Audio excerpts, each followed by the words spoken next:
વાહ વાહ, મારા ઘઉં મારા બેટા એમ પાક્યા છો. હલો, નમસ્કાર સર, આપણે લોન લીધી છે ને લોન વાળા ભાઈ બોલું છું. કયો લોન વાળો? આ કોઈ લોન બોન જ નહીં લીધી ભાઈ, ખાલી ખોટું ફોન ન કરી આમાં. તમારું જ નામ છે, 50,000 ની લોન લીધી છે. એટલે પણ મગજ તું પતે ઠોકસ, ખાલી ખોટી. આ કોઈ લોન નથી લીધી ભાઈ. આ મારા ધન દોલત ની કમી નથી. કરોડો રૂપિયા પડ્યા બેંકમાં. મારી હેઠળ હોવા મજૂર તો કામ કરે છે. એમાં તું કે લોન લીધી, ક્યાં લોન લીધી? સાહેબ, નંબર પણ તમારો છે ને નામ પણ તમારું છે. એટલે બાપા, મારા પૈસાની તાણ જ નથી બાપા, પણ આ હું આ દેશી જિંદગી જીવું છું. આ મુઈક ભાઈ ગાણે ન કરી, ખાલી ખોટી ફોન ન કરતો આમાં. મારા બટા આવા નવા છે. એટલે આ પણ બીજો નંબર.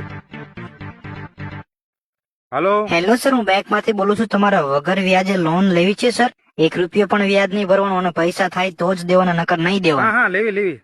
હા જી. શું કાગળિયા શું મોકલવાના? પેલા ઓલી જૂની લોન નો હપ્તો ભર ફાંકોડી.